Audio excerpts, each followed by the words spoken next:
বাংলা মানে হচ্ছে মুখবন্ধনী। হাজার হাজার বছর আগে এটা করানো হতো চাষের সময় গরু ছাগলকে, যাতে কারণ খাবারে ফসলের মুখ না দেয়। পরবর্তীকালে বিশ্বের কিছু বুদ্ধিমান ব্যবসায়ী বৈজ্ঞানিক সারা বিশ্বকে গরু ছাগল বানিয়ে দিয়েছিল কয়েক বছর আগে।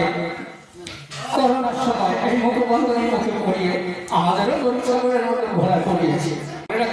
এই মুখবন্ধনীর ঐতিহ্য কিন্তু আমাদের ভারতবর্ষের বৈদান্তিক ধর্মে হাজার হাজার বছর আগে থেকেই ছিল, এখন আছে, থাকবে।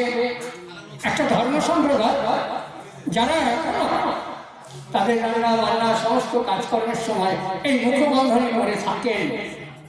ভারতবর্ষের বৈদান্তিক ধর্মের সেই শাখাটির নাম হলো জৈন ধর্ম।